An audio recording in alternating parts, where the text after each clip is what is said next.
Okay, just imagine this for a second. You're driving, totally normal day, minding your own business, and boom, someone steps right out into the street. But this isn't just somebody glued to their phone. No, this is different. It's strange, almost intentionally erratic. They stop, they dart back and forth. It's a really, really unsettling feeling, right?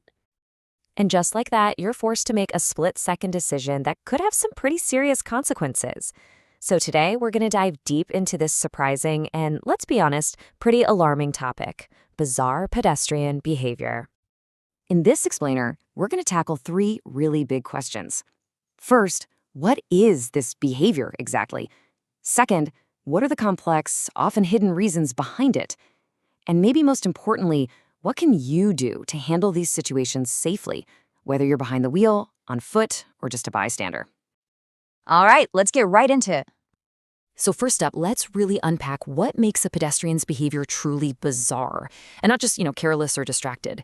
This distinction is absolutely crucial. Yeah, we're talking about actions that feel calculated, purposeful even, and they are completely unpredictable. This isn't just someone not paying attention. This is a kind of deliberate, erratic behavior that creates a whole different level of danger on our roads. So, what are the red flags we should be looking for? Well, it often starts with those erratic movements. Someone suddenly changing direction for no reason, or just stopping dead in their tracks in the middle of a lane. Then you've got this complete disregard for the rules of the road, like ignoring crosswalks and just weaving through traffic.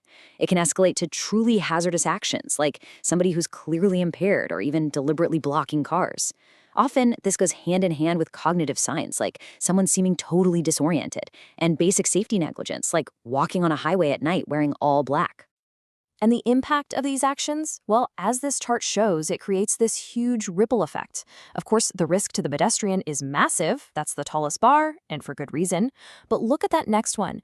Drivers are put in a totally impossible spot, forced to swerve or slam on the brakes, which can cause other crashes. And then there's the third bar. Every single one of these incidents puts a huge strain on our emergency services, pulling them away from other critical calls. So, all of this leads us to the big question, right? Why? Why on earth do people act this way? Well, the answer, it's a lot more complicated than you might think. This here gives us a fantastic high-level map of the causes we're about to dig into. And the key thing to see is that it's almost never just one thing. This behavior usually comes from a whole cocktail of factors, from internal medical issues to the pressures of the world around them. Let's start with the medical and cognitive side of things. Certain mental health conditions, like schizophrenia, can actually change how a person perceives reality, leading to really disorganized behavior. Then you have neurological events, like a seizure, which can cause sudden, totally uncontrolled movements. And of course, cognitive impairments from conditions like dementia or even a past brain injury can just wipe out a person's judgment and their awareness of danger. And it's so important to get this. The causes are not just internal. The environment itself plays a massive role. Things we've all dealt with, poor lighting, bad weather, a confusing construction zone, can disorient anyone. Now, you combine that with internal factors like being impaired by drugs or alcohol, going through extreme emotional distress, or just being mentally exhausted, and you've got a perfect storm for this kind of unpredictable behavior. Okay, so we've defined the behavior, and we've explored its really complex, often hidden causes. Now, let's get to the most important part. What can you actually do when you see this happening?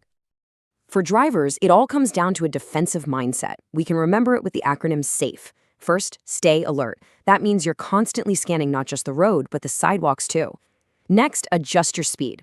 Seriously, slowing down is the single best way to buy yourself more reaction time. Then, focus on defense. Be ready for a sudden stop, but try to avoid that knee-jerk swerve that could cause a whole new accident. And finally, enhance your visibility. Make sure your lights are on, use your signals early, let everyone know what you're doing. And for pedestrians, your safety is all about being predictable and visible. The big one is to stay focused and put away the distractions. We all know how easy it is to stare at our phones, but it's just not worth it. Stick to the rules. Use crosswalks, obey the signals. Make yourself as easy to see as possible, especially at night with bright or reflective gear. And it goes without saying, if you're impaired, find another way to get where you're going. A little planning goes a long way. But what if you're just a bystander watching this unfold? Your role is so important, but you have to be smart about it. First, just assess the situation. Is anyone in immediate danger? But your number one priority is your own safety. Keep a safe distance. If you see a clear risk, alert the authorities. Call 911, give them clear, calm details. And only if it feels completely safe should you even think about approaching to offer help. And if you do, use a calm, non-threatening voice. Look, individual actions are vital, but to really tackle this problem, we have to zoom out and look at the bigger picture. How can our communities and even technology help create real systemic solutions? This timeline shows how it takes a layered approach to make real change. Right now, communities can launch awareness campaigns about safety and mental health.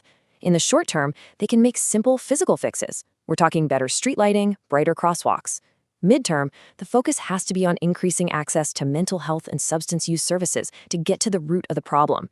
In long term, we can use data to pinpoint problem areas and redesign our roads and policies for everyone's safety. And on top of all that, technology is starting to give us some incredibly powerful new tools to help prevent these incidents before they can even happen. We're seeing this amazing shift toward proactive safety. You've got smart cameras with AI that can actually detect abnormal behavior and alert authorities in real time. Then there's something called V2I, or Vehicle to Infrastructure Communication. This means your car could get a direct alert from, say, a smart traffic light, warning you about a hazard up ahead way before you could ever see it. Incident apps let regular people report dangerous situations, and someday, a health wearable could detect a medical crisis and automatically call for help. So let's just pull all of this together for a moment. We started by defining what this deeply unsettling behavior actually is, separating it from simple carelessness. Then we explored that complex web of causes, from medical conditions to what's happening in the environment. And finally, we've laid out real, practical strategies, not just for us as individuals, but for our entire communities, all aimed at making our streets safer for everybody. And all of this, it leaves us with one really important final thought to chew on. Given how sensitive and complex these situations are, how do we as a society strike the right balance? How do we protect public safety while also showing genuine compassion for people who are clearly vulnerable and might be in crisis? How do we shift our thinking so we see this behavior less as an annoyance and more as a potential cry for help? Please like, subscribe, and get notified.